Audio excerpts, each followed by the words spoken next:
It's 2 o'clock in the night and I am up because मुझे 5 बजे सुबह को अर्ली मॉर्निंग फ्लाइट पकड़ना है। सब कोई सो रहा है घर में, तो I should lower my voice. चलिए पहले मैं लाइट ऑन कर लेता हूँ और फिर बैठते हैं। यस, सो फिर बैठ के थोड़ा आप लोगों के साथ बात कर लेता हूँ। तो मैंने बहुत हाथ पैर मार के इस कोविड-19 के टाइम में भी एक सस्ते में फ़्लाइट बुक किया है। जुगाड़ लगाना पड़ा, तो क्या क्या जुगाड़ लगाया मैं वापस आके बात करूँगा आप लोगों के साथ। अभी मुझे निकलना है एयरपोर्ट के लिए, वापस आके मैं आप लोगों के साथ डिस्कस करता हूँ। लेकिन आप लोग कहीं मत जाइए, बने रहिए इस वीडियो में। मैं अभी गया और अभी आया। There's some stains in your photo. Little cracks in your rusty frame.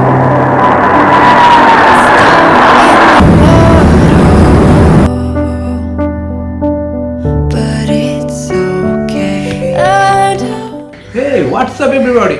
As promised, मैं अभी आप लोगों के साथ ये डिस्कस करने वाला हूँ कि कैसे इस कोविड-19 के टाइम में भी मैंने बहुत सस्ते में कोलकाता से दिल्ली के लिए फ़्लाइट बुक किया।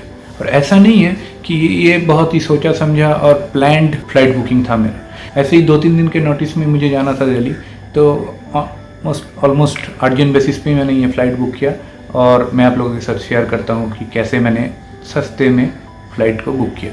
और इसके साथ ही मैं ये भी आप लोगों के साथ डिस्कस करूँगा कि आप जब भी कोई टूर प्लान कर रहे हो, सोच रहे हो कि कहीं आपको घूमने जाना है, तो उस टूर प्लानिंग का शुरुआत आपको कहाँ से करना चाहिए। तो बने रहिए इस वीडियो में मेरे साथ। और अगर अभी तक आपने मुझे को सब्सक्राइब नहीं किया है तो प्लीज़ मेरे चैनल को सब्सक्राइब कर दीजिए, लाइक कर दीजिए। और इस वीडियो को अगर आपको अच्छा लगे तो आपके दोस्त रिलेटिव के साथ शेयर कीजिए। आपका हर एक सब्सक्राइब, हर एक लाइक, हर एक कमेंट मेरे जैसे यूट्यूबर के लिए बहुत मायने रखता है। तो चलिए दिखाता हूँ कैसे मैंने अपना फ़्लाइट बुक किया था दिल्ली जाने के लिए। तो पहले मैं खोल लेता हूँ गूगल क्रोम में।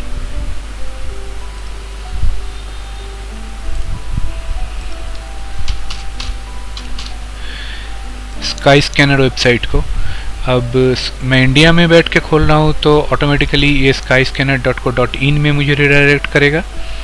और यहाँ पे आके मुझे क्या करना है, क्योंकि मुझे पता है कि मेरा डेस्टिनेशन क्या है, तो मैं यहाँ पे डालता हूँ फ्रॉम में कोलकाता और फिर डेस्टिनेशन में न्यू दिल्ली डाल दिया। फिर क्योंकि मुझे कब जाना है वो भी मुझे पता है, तो इसीलिए मैं यहाँ पे चूज़ करता हूँ जून। सपोज़ आज से 3 दिन बाद मुझे जाना है।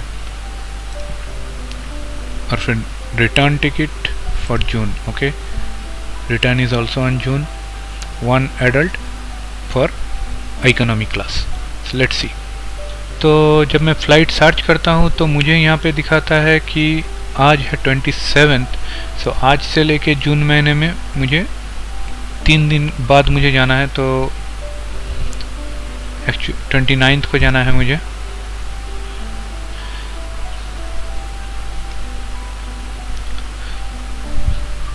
सो फ्लाइट सर्च करने के बाद मुझे क्या दिखा रहा है यहाँ पे मुझे दिखा रहा है कि डिपार्चर कौन कौन सा दिन में है और रिटर्न कौन सा दिन में है। तो मुझे एक्चुअली 29 को जाना है और 30th को वापस आना है। तो मैं डिपार्चर करता हूँ 29th एंड रिटर्न करता हूँ 30th। और फिर मैं सो फ्लाइट करता हूँ।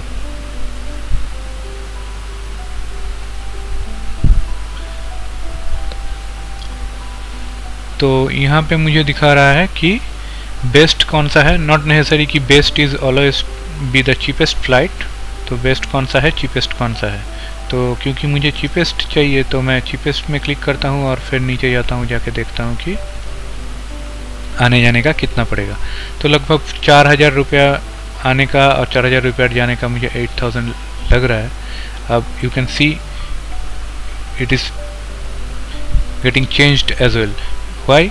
सो ये भी एक बोलने वाली चीज़ है कि आपको अगर फ़्लाइट बुक करना है तो ऑलवेज़ इनकॉग्निटो मोड पे बुक कीजिए। अगर आप ऐसे क्रोम ब्राउज़र खोल के बार बार फ़्लाइट को सर्च करते रहोगे तो ऐसे ही आपसे अपने जैसे देखा कि फटाक से 8,000 से 10,000 हो गया, इसका 10 क्या 11,000 हो गया ऑलमोस्ट। तो ऐसा होता रहता है क्योंकि फ़्लाइट बुकिंग का जो सब साइट है, जो सब वेंडर लोग हैं, वो लोग आप लोगों का कुकीज़ एंड कैशेज़ को प्रोसेस करते हैं, आप लोगों का ब्राउजिंग हिस्ट्री को प्रोसेस करते हैं, और उसके हिसाब से वो लोग देखते हैं कि आप लोग आप बार बार सर्च कर रहे हो, मतलब आपको जाना है, तो उसके हिसाब से आप लोगों के लिए स्पेसिफिकली वो दिखाएगा कि प्राइस बढ़ गया है। तो ये ध्यान में रखिए और हमेशा कोशिश कीजिए कि इनकॉग्निटो मोड में ही आप सर्च कीजिए और बुकिंग कर लीजिए अपना फ़्लाइट का। तो मैंने यहाँ पे देख लिया कि अभी मैं यहाँ पे देख सकता हूँ कि मेरा कौन कौन सा डेट में उस डेट पे कौन कौन सा फ़्लाइट है जो चीपेस्ट है।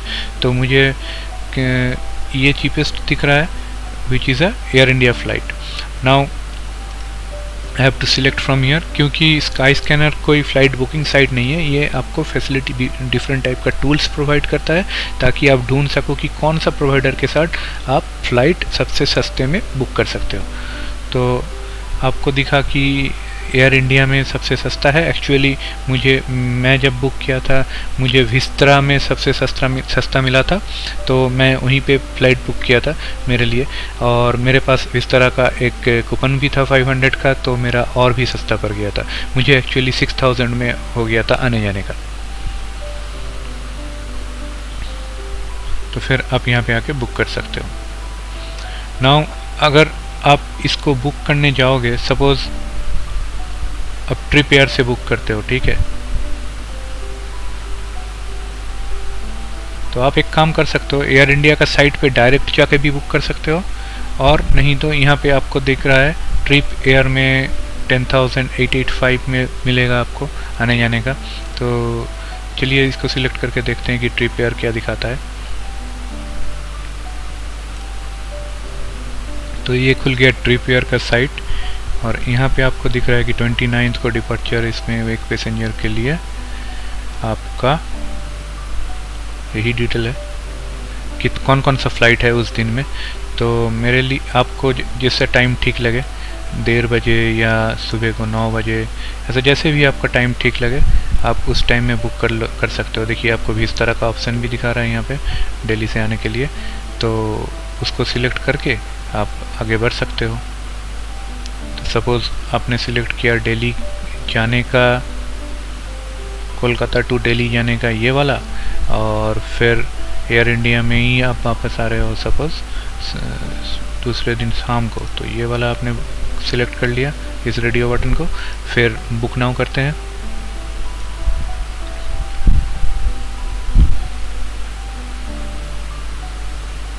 ये लोग एक्चुअली टैक्स वैक्स डाल के इतना कर रहा है, इसको 15,000 कर रहा है। तो टैक्स और कन्वीनियंस फ़ी का बात जब आ ही गया तो ये भी बोल देता हूँ कि अगर आपको सबसे कम कन्वीनियंस फ़ी पे करके फ़्लाइट बुक करना है तो सबसे बढ़िया साइट है IRCTC का। IRCTC का साइट में आइए, सबसे बढ़िया साइट वही होगा। वहाँ पे सबसे सस्ते में कन्वीनियंस फ़ी वहाँ पे सबसे कम लगता है। तो यहाँ पे आपको सिलेक्ट करना पड़ेगा और बाकी सब कुछ भरना पड़ेगा, फिर आगे बढ़ना पड़ेगा और पेमेंट करना पड़ेगा। तो वहाँ पे आपको इंश्योरेंस के लिए भी पूछेगा, बैगेज कितना है, एक्स्ट्रा बैगेज चाहिए कि नहीं, ये सब पूछेगा। तो वो सब आप अपने हिसाब से सिलेक्ट कर लीजिएगा, और उसके बाद पेमेंट पेज में जाके ऑनलाइन या जैसे भी आप चाहो, वॉलेट से चाहो, जैसे भी चाहो आप पेमेंट कर दो और इसको बुक कर लो तुरंत। और ये तो हो गया अगर आपको देश के अंदर ही कहीं जाना है ऑन एन अर्जेंट बेसिस। तो आप मेरे जैसे अगर कुछ कूपन आपके पास है किसी कंपनी का या किसी ट्रैवल एजेंट का या किसी प्रोवाइडर का, तो वो मेक माई ट्रिप कूपन देता है, गोवा भी वो कूपन देता है। तो ये सब कूपन अगर आपके पास है तो वो अप्लाई कीजिए उसमें, तो और थोड़ा रेट कम हो जाएगा। जो मेन चीज़ मैं आज आपको बताने जाऊँगा वो है कि जब आप कोई ट्रैवल प्लान कर रहे हो, सोचो कि आपने अभी तक सोचा नहीं है कि आपको कहाँ जाना है, आप बस सोच रहे हो कि आपको घूमने जाना है, ठीक है, आज से 3-4 महीने के बाद आपको घूमने जाना है, तो आपने डेस्टिनेशन भी नहीं सोचा। तो उस प्लानिंग इस तरह का अगर ट्रैवल प्लानिंग आप करने जा रहे हो तो सबसे पहले आपको जो प्लानिंग करना चाहिए वो है फ़्लाइट बुकिंग का प्लानिंग। तो उसके लिए स्काई स्कैनर आपको ये एक बहुत ही अच्छा टूल प्रोवाइड करता है। नॉट एक टूल नहीं, बहुत सारा टूल ये आपको प्रोवाइड करता है बहुत ही आसानी से पूरा दुनिया में सस्ते में फ़्लाइट बुक करने के लिए। ये वीडियो कोई पेड वीडियो नहीं है, ये स्पॉन्सर्ड वीडियो नहीं है स्काई स्कैनर से, तो मैं जो खुद करता हूँ वही मैं आप लोगों को बोल रहा हूँ। तो यहाँ पे कोई झोल नहीं है। अभी मुझे डेस्टिनेशन पता नहीं है, मुझे कोलकाता से निकलना है और मैं कहीं भी जा सकता हूँ। डिपेंड करता है मैं कहाँ जाऊँगा, वो डिपेंड करेगा कि कहाँ पे सस्ता फ़्लाइट मिल रहा है मुझे, मान के चलिए। तो मैं क्या कर सकता हूँ, मैं मैप पे क्लिक करता हूँ।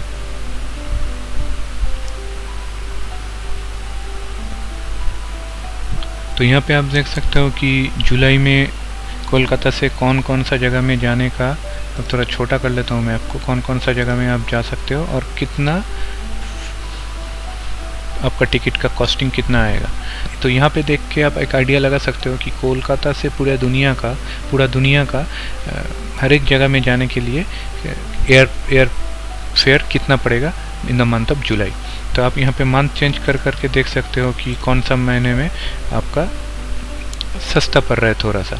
तो ऐसे करके आप टूर का पहले ही आप ये डिसाइड कर सकते हो कि based on the air ticket pricing आप कौन सा देश में या कौन सा जगह में जाना पसंद करोगे। अब स्काई स्कैनर का और एक टूल और एक फैसिलिटीज़ है जो मैं दिखाता हूँ आपको। यहाँ पे मैं कुछ सिलेक्ट नहीं करता हूँ, एवरीवेयर कर देता हूँ फिर से, और फिर चीपेस्ट मान देता हूँ और मैं जाता हूँ सर्च फ्लाइट पे। अब यहाँ पे आप देख सकते हो कि इंडिया के अंदर में आपको कितना पड़ेगा, ठीक है ना। बांग्लादेश में कितना पड़ेगा, चीपेस्ट मंथ किसी भी मंथ में हो सकता है वो। थाईलैंड में कितना पड़ेगा, वियतनाम, म्यांमार, हर एक देश के लिए यहाँ पे दिखा रहा है। तो इसके हिसाब से भी आप डिसाइड कर सकते हो कि आपको कौन सा देश में जाना है, ठीक है। तो मान लेते हैं कि मुझे थाईलैंड जाना है, तो थाईलैंड के लिए देखते हैं। बहुत ही अच्छा जगह है, आप फैमिली के साथ जा सकते हो, सोलो ट्रिप में जा सकते हो, दोस्त लोगों के साथ जा सकते हो, मस्ती कर सकते हो। थाईलैंड बहुत ही अच्छा जगह है जाने के लिए। तो देखिए थाईलैंड में आप बैंकॉक में अगर जाना चाहते हो डायरेक्ट कोलकाता से, तो 8000 टिकट प्राइस है, 8000। क्रैबी में 12000। तो ये बढ़ते ही जा रहा है, ठीक है। तो बेस्ट है कि हम लोग बैंकॉक चले जाएंगे, फिर वहाँ से उस देश के अंदर का ट्रांसपोर्टेशन या देश के अंदर का कुछ और बस, ट्रेन जो भी मिलेगा, फेरी जो भी मिलता है, उसको अवेल करके हर एक जगह में हम लोग पहुंच जाएंगे। तो क्योंकि ये बैंकॉक सबसे सस्ता दिखा रहा है तो मैं बैंकॉक के लिए ही देखता हूँ। चलिए आगे बढ़ते हैं। अब बैंकॉक के लिए देखिए यहाँ पे ग्रीन में दिखा रहा है जो ये सबसे सस्ता वाला है, येलो में जो दिखा रहा है थोड़ा सा मीडियम रेंज का है, एंड रेड मतलब सबसे ज़्यादा कॉस्टली फ़्लाइट है। तो आप देख सकते हो कि डायरेक्ट फ़्लाइट बैंकॉक जाने का हम लोगों को अगस्त मंथ ऑफ अगस्त में कौन सा दिखा रहा है, मैं किसी भी ग्रीन को एक पकड़ लेता हूँ कि 4300 या 4400 ऐसे ही दिखा रहा है, ठीक है। तो उसके हिसाब से आप फ्लेक्सिबल रहिए अपना डेट के साथ। तो मान लेते हैं कि फुल वीक काम करने के बाद मैं फ्राइडे को अगर निकलता हूँ तो ऑफिस का छुट्टी मैनेज करना इजी रहेगा। तो चलिए फ्राइडे को बुक करते हैं। तो चीपेस्ट मुझे दिखा रहा है 9000, क्योंकि मैं कंटिन्यूस सर्च करते जा रहा हूँ तो और मैं इनकॉग्निटो विंडो में भी नहीं हूँ, तो ये लोग प्राइस हाइक कर दे रहा है। तो ठीक है, फ़िलहाल के लिए तो चलेगा। मैं 9046 में क्लिक करता हूँ, फिर इंडिगो से मैं चला जाता हूँ इंडिगो का लिंक में।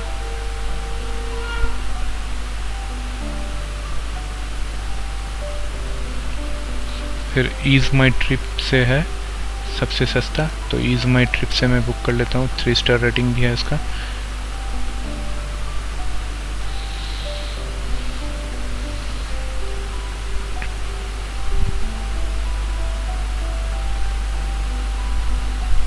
देखिए ये रिफ़ंडेबल टिकट भी है। अगर मैं कैंसिल करता हूँ तो कितना दिनों के अंदर कैंसिल करने से कितना रिफ़ंड मिलेगा, कितना केजी का बैग फ्री है, पूरा डिटेल आपको दिया हुआ है यहाँ पे, क्या क्या आपको जानना है इसके बारे में। फिर आप कंटिन्यू बुकिंग में क्लिक करके आगे बढ़ सकते हो। तो ये एक तरीका हो गया, फ़्लाइट बुकिंग करने का। तो मैं देखता हूँ कि और क्या टूल है यहाँ पे मेरे पास।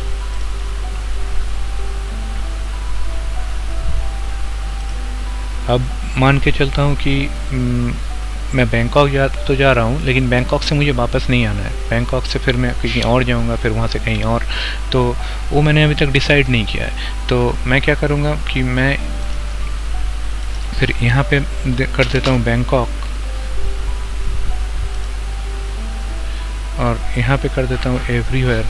फिर मैं सर्च करता हूँ।